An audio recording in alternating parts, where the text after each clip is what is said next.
Добро вечер до вас гледачите на Пета димензија во спортот. Еве не повторно со ракометот, светското ракометно првенство кое е во тек и секако со настапите на македонската ракометна репрезентација која игра мощне лошо и со променливи резултати предизвика бура од реакции во јавноста и разни коментари. Нештата сепак како да тргнаа малку на подобро во утешната група, каде што од 3 надпревари успеавме да извојуваме 2 победи, последната против репрезентацијата на Мороко со убедливи 16 голови разлика и колку толку впечатокот се поправа и се остава простор за дополнителна анализа и секако за отворено поле за понатамошна анализа и критички осврт кон настапите на нашите ракометни репрезентативци и секако на начинот како нашиот стручен штаб предводен од селекторот Кирил Лазаров ја водеше репрезентацијата. Не се со овој последна победа против Мароко се отвараат вратите за уште еден надпревар кој ќе го играме во среда, на неколку денови пред да се одиграат финалните надпревари на Мундијалот, а токму овој надпревар ќе биде надпревар за 27-то и 28-то место за пласман на 27-то или 28-то место на ракометниот Мундијал. Секако неочекувано, би рекол и дебакал игра која секако не ја очекувавме. Но овде се поставува едно друго прашање на трибините, ја снема фалангата, ги снема навивачите во втората фаза, па нормално е да прашаме дали и ако некој на овие навивачи пред патувањето во Полска им понудеше дека македонската ракометна репрезентација ќе игра за пласма на 27-то или 28-то место, ќе се качеа во автобусите, ќе ги платеа парите и ќе тргнеа на овој пат да ги бодрат нашите миреници. И тоа е дискутабилно кога е фалангата во прашање, барем мене лично ми остава така еден недобар печаток, една мала горчина, бидејќи како и да играат нашите репрезентативци, колку и да са лоши, слаби или неубедливи, сепак наши се и навивањето треба да биде за нив и во добро и во лошо, односно да бидеме големи и во поразите и во победите. Во конкретниот случај не е така и овој надпревар во среда со кој ќе решаваме дали ќе бидеме пети или шести од оздала гледано на генералниот пласман кога се опрашање овие 32 репрезентации, не менува ништо. А да видиме дали овде има и некоја оптичка, да кажам, замка, дали сето ова е некако помалку и некој спортски, да не речем ракометен блеф, кои се тие 32 репрезентации, како се пласира, ете во наредниот прилог да видиме како течеше и како се формира овој ракометен Мундијал. Значи, 32 учеснички се на 27-то светско ракометно првенство, кое е патем да објасниме дека се игра на секој 2 години, а првото се одиграло некаде 1938-та далечната година, па имало дури 20 години паузи, некаде второто е одиграно 1958-та година. Интересно е што овој ракометен Мундијал навистина е помалку, да кажам, чуден, можеби предизвикува така една чудна невиденост, бидејќи во сите досегашни изданија можете да се замислите ниту една неевропска репрезентација, значи ракометна селекција која доаѓа надвор од стариот континент, не успеала да освои ниту еден медал. Зборуваме за златен, за сребрен и за бронзен медал, туку сите овие медали, сите овие одличија, сите овие успешни резултати одат на европско конто. Тоа е помалку чудно и во тој контекст го отварам прашањето каде е местото на нашата ракометна репрезентација и дали, да не речем години, децении, можеби наназад, апсолутно некако се залажуваме, имаме нереални амбиции или посакуваме да се испружиме повеќе од колку што ни е долга чергата. И така натаму, сите ни се виновни, селекторите, играчите, публиката, јавноста, те немаме кондиција, те тактиката е лоша, не знам, не играме брзо, играме бавно, немаме контранапад, одбраната е слаба и така натаму и така натаму. Меѓутоа, се тоа што сега го слушаме и од сите наши аналитичари, сите овие ракометни зналци, би рекол, луѓе кои не се од вчера во ракометот, не е ништо ново. Сличните конотации, или да не речем истите конотации, сме ги слушали на претходните мундијали. Но да не должиме. Значи, Македонија меѓу 32 репрезентации го играат на мундијалот, од овие 32 репрезентации дури 17. Значи, тоа е некаде повеќе од 50%, 60% од вкупниот број на учесници доаѓаат од Европа. Имаме по 5 репрезентации од Азија и од Африка и една репрезентација од Северна Америка, де факто тоа со Соединетите Американски држави. И тука некаде се затвора тој круг. И од Јужна Америка имаме 4 репрезентации кои исто така се пласираа на овој мундијал. Де факто Европа го држи кремот, Европа е таа која го диктира сето ова и реков, досега сите овие медали се поделени на европски селекции. Македонија е постојан учесник на овие мундијали и, ќе речем, можеби, веќе почнувам и да не бидам толку убеден и сигурен дека и самиот пласман на едно светско правенство е успех сам по себе, зошто полека почнувам да ја правам и таа анализа и полека да го одмотуваме клопчето, во наредниот прилог, во наредните неколку 2-3 минути, повеќе за Меѓународната ракометна федерација и за местото на Македонија во неа. Ако Европската ракометна федерација е формирана во 1991 година, значи де факто обстојува нецели 30-31 година, или ајде подобро да се разбереме, врсник на нашата држава, помалку се поставува прашањето како сето ова функционира за така краток временски период.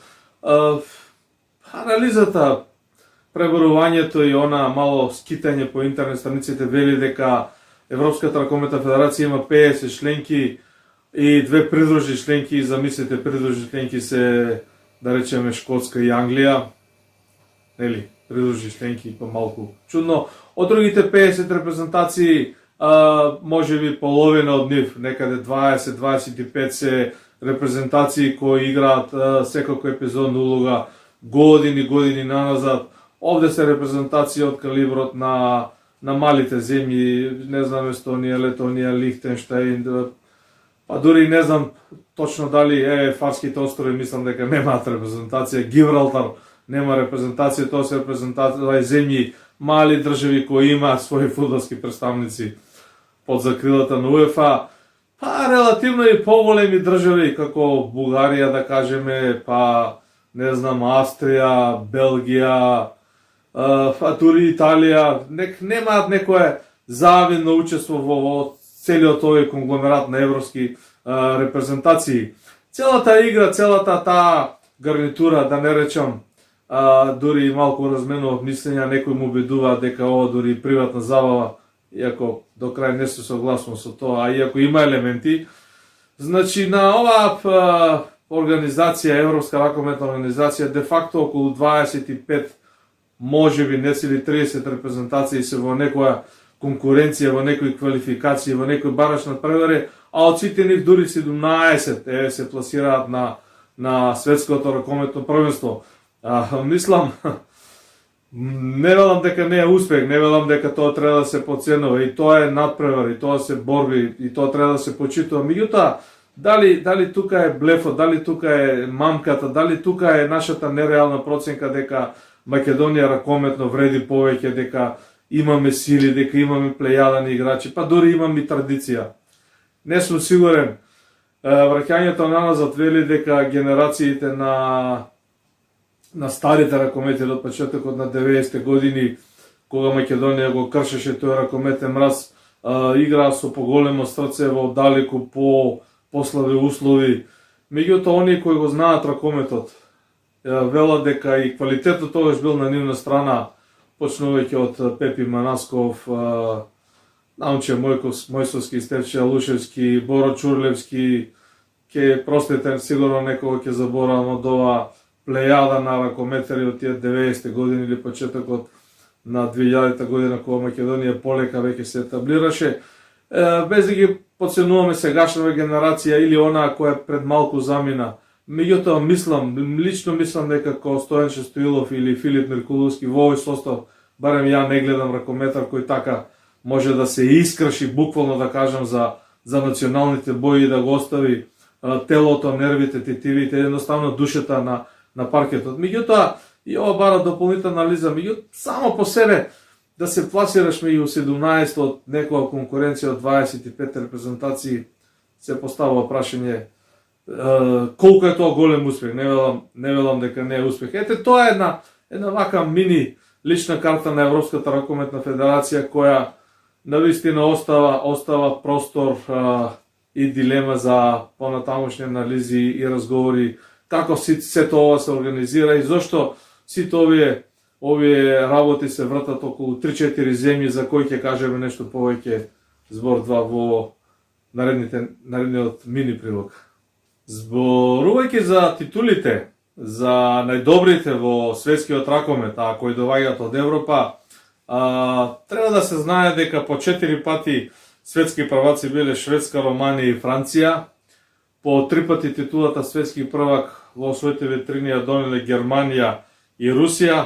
2 пати тој успеала на Шпанија, а еднаш и хрватите, зборувам по растурањето на Југославија, успеале да станат светски прваци. Кога зборуваме за нашата поранешна држава Југославија, вредно е во овој контекст да се спомене дека во далечната 1986 година Југославија беше светски првак на тогашното светско првенство кое се одржа во Швајцарија. Во тој контекст, околу концентрацијата на квалитетот и околу мерилото, околу вагата, околу таа ракометна терзија, каде се наоѓа Македонија, каде е нашата македонска репрезентација, интересно е да се каже дека во континуитет 4-5, понекогаш дури 6 репрезентации од просторот на поранешна Југославија се пласираат дали на европско или на светско првенство. Во конкретниот случај тој им успеа на Словенија, на Хрватска, на Црна Гора, на Србија и на Македонија. Единствено репрезентацијата на Босна и Херцеговина отсуствува од овој мундијал. И тоа е исто така еден показател дека овој квалитет е во светски рамки концентриран тука и ако се иземат и 2-3 скандинавски земји, не знам, Шведска, Данска, Норвешка, тие се, тука е Германија, Франција и Шпанија и понекогаш Русија. Романија на времето имала добра репрезентација, за жал тоа го испушти да го кажам. Значи романците исто така дури 4 пати биле светски прваци во далечното минуто, сега некако се далеку од тие позиции. И македонската ракометна репрезентација е рекол постојан учесник 12 пат едно по друго на големи европски и светски надпреварувања. Тоа е добра бројка, не треба да му се гледа на, да кажам, конјот во завита, ако е нели подарен во конкретниот случај. Овие учества не се подароци, меѓутоа ако ја анализираме конкуренцијата, секако дека не е ни нешто страшно толку со некој одреден добар квалитет да се пласираш на светското или на европското првенство. Друга е конотацијата зошто на самиот мундијал играме слабо, лошо, погрешно, некако млитаво, без срце. Немаме, пак ќе кажам, ракометар како Филип Миркуловски да влета како шило, како Стојанче Стоилов да изеде ќотек како магаре и повторно да даде 5-6 и повеќе голови. Па дури и наназад Пепи Манасков играше сам, условно како и Кире Лазаров, за кога, ајде, ќе кажем избор 2 повеќе и во оваа емисија за нашиот селектор, без сомнение но големо ракометно име, меѓутоа во спортот, почнувајќи од најбравните спортови, поединечните, колективните и сите други имињата играат додека се на теренот, кога завршува спортската кариера, името и презимето останува во спортската антологија, се почитува, се цени, со него се гордееме секој пат. Меѓутоа, ако се прифатите за една друга работа, во конкретно случај селекторската работа, мислам дека нашиот таз, нашиот великан, нашиот ракометен крал Кире Лазаров има уште многу да учи, а и да размислува за своите наредни потези, да не речем и за изјавите кои ги дава. Да изгубиш 3 надпревари во првата ракометна рудна на овој мундијал и каде што објективно, иако скриено, не толку ачик што се вели, сите мислеме дека можеме да победиме Аргентина и де факто како трето пласирано од вкупно 4 репрезентации во нашата група во првата фаза на овој мундијал да влеземе во вториот круг, излезе дека и тоа е нереално. И со овие 3 порази, некако коментарите на нашиот стручен штаб, па и на играчите, на ракометарите и на нашиот селектор, како полека легнува прав, иако еве ќе речем кога победивме Мароко, изгубивме од Алжир, изгубивме од Тунис, го победивме Алжир. Сето тоа е на некој начин добро као мелем на раната, меѓутоа малку, барем за амбициите кои ги најавуваме. Од друга страна, селекторот на Црна Гора,